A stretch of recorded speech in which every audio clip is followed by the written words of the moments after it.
বলছো দাদা ভাই, কাজ করতে চাও দাদা ভাই? জি হ্যাঁ, আমি সুনামগঞ্জ থেকে বলছিলাম। জি দাদা ভাই, আমি তোমার জন্য কি করতে পারি দাদা ভাই? আমি তান্ত্রিক কবিরাজ, আমি গুরু শহীদ বলছি, জিন্দাবাদ। ঠিক আছে, তুমি তোমার সমস্যাটা বলো দাদা ভাই, আমি তোমার জন্য কি করতে পারি? জি হাতে আমি কাজ ছিল তাই তুমি ফোন দিছো, তুমি তাই আমি ফোন ধরতে পারি, রিসিভ করতে পারিনি। জি বলো, এবার বলো। জি আপনি আগে কি করছিলেন? জি। আরে ভাই কি বলো, ফেক কাজ করো, তোমার সব কিছু ফাঁস হয়ে গেছে দেখবে। কি ফাঁস হয়েছে? আপনার সব কিছু ফাঁস হয়েছে, আপনি যে একটা ফ্রড, আপনি চিট করেন মানুষের সাথে, টাকা মেরে খেয়ে যান। এই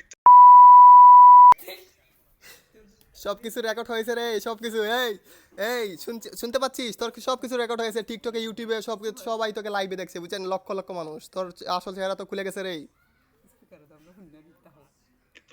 এই এই তো এখন কি তোর তোর সাথে অনেক